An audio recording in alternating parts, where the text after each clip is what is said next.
Welcome back to The Explainer. Today we're diving into a massive, frankly mind-bending, planetary scale mystery.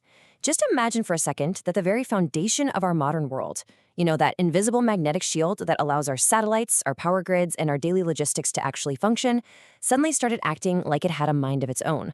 We're going to explore the terrifying discovery, the human struggle, and the ultimate awe-inspiring revelation detailed in Robert L. Bartholomew's manuscript, The Last Shift.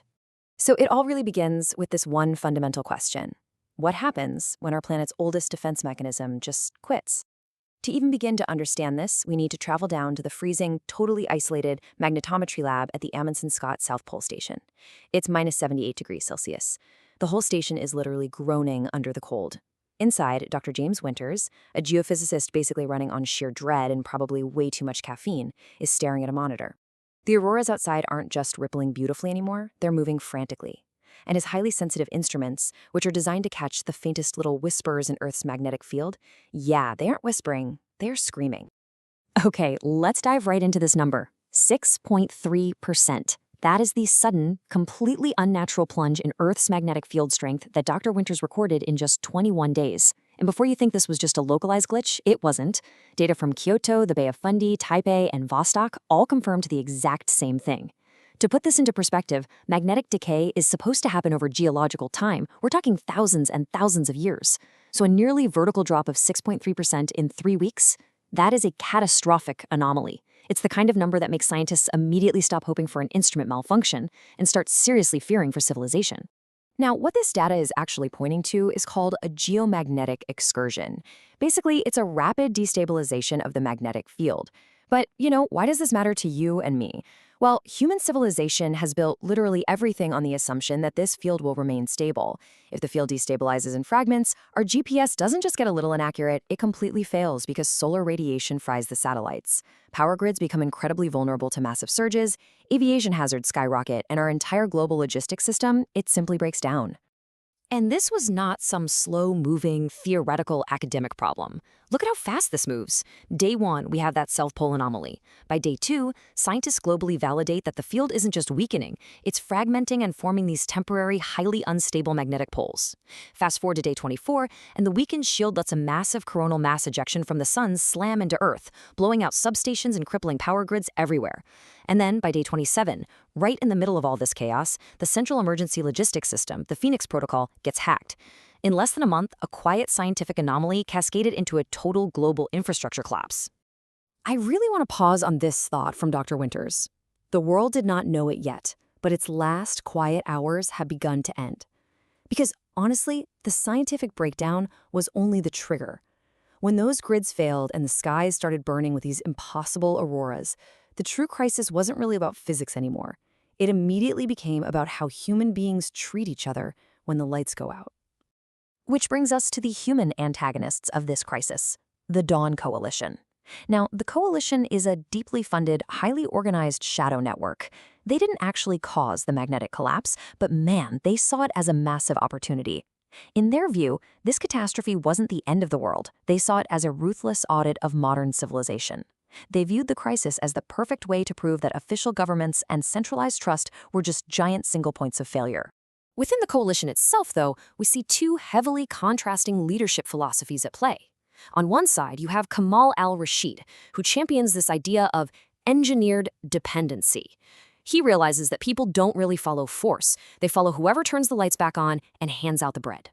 On the other side, there's Hassan al-Bakri, who favors straight-up brute force, using private militias and extreme violence to seize control.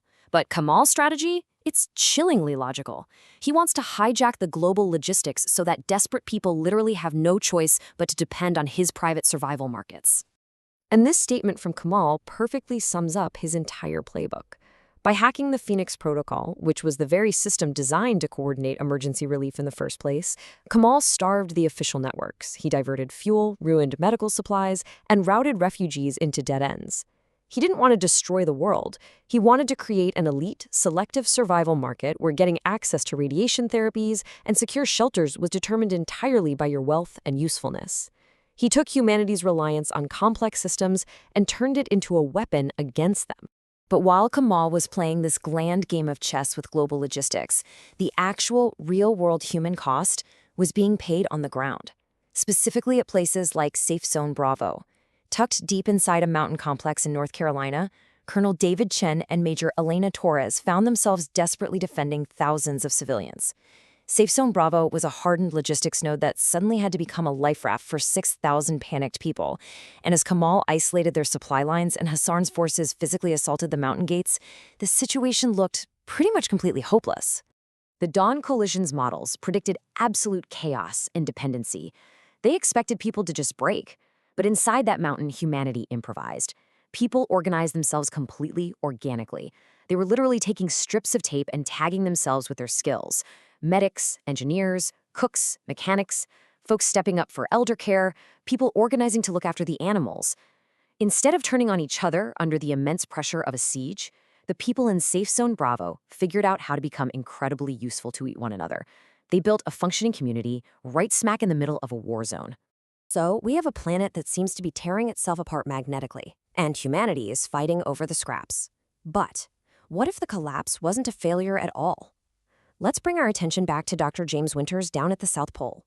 While literally everyone else is focused on the failing grid and the incoming militias, Winters is doing something else.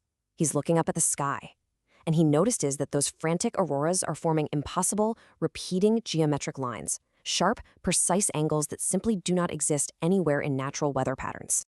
And guys, this is the massive narrative pivot of the entire manuscript. What Dr. Winters discovers is that the magnetic field wasn't just dying. Those weaknesses, they were actually joints forming. The field was reorganizing itself into a highly structured planetary-scale architecture. It wasn't a collapse at all. It was a construction. The Earth wasn't losing its shield. It was actively being transformed into something entirely new right over everyone's heads. Winters immediately starts mapping out these geometric points, which he calls global nodes. Amundsen-Scott at the South Pole is one. There's a brand new anomaly out in the Indian Ocean. And shockingly, no way, right? Safe Zone Bravo. The very mountain where Colonel Chen and Major Torres are fighting for their lives against the Dawn Coalition is sitting directly on top of a massive active convergence node. The human war had unknowingly bottled itself up in the exact location of a planetary-scale field event. So how did this incredible transformation actually happen mechanically? Step 1, the field weakened, which allowed the joints to form. Step 2, transient poles appeared, shifting magnetic north wildly and unpredictably. Step 3, geometric convergence began, mathematically aligning these nodes across the entire globe. And finally, Step 4, the global lattice completes. And when this final step locked into place, the whole world went completely silent. At Safe Zone Bravo, right in the middle of a brutal firefight, this deep hum vibrated through everyone's teeth. The lights went out, every single compass spun to a single point. All electronics, all weapons, and all human conflict just froze in absolute awe. Dr. Winters captures the absolute staggering scale of this moment perfectly. The field is not collapsing. Earth is being made capable of exchange. In the middle of that deadly siege, the auroras descended from the sky and passed completely harmlessly right through the solid granite of Safe Zone Bravo. The combatants dropped their weapons. The human war, with all its greed and ideology, suddenly felt incredibly, ridiculously small. It was just background noise compared to a planet literally turning itself into a giant receptor. Back at the emergency command bunker, Dr. Sarah Chen, who had been busting her entirely trying to manage the human logistics of this crisis, comes to this absolutely chilling realization. She says, "I think something used Earth to complete a circuit. We are on it." Humanity had spent the last month violently fighting over the lifeboats on the deck of a sinking ship. But with the completion of this massive geometric lattice, they suddenly realized that the ship wasn't sinking at all. It had just been turned into a massive planetary signal fire. Which leaves us right here. The Dawn Coalition's plot was exposed, Safe Zone Bravo survived the siege, and humanity proved it could actually organize through compassion rather than just blind fear. But the sky above them, it is forever changed. The Earth is no longer shielded in the way we knew, it is connected.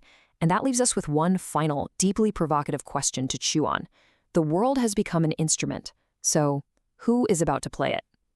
Thank you so much for joining me on this explainer today, and honestly, I hope this leaves you looking up at the night sky just a little bit differently from now on.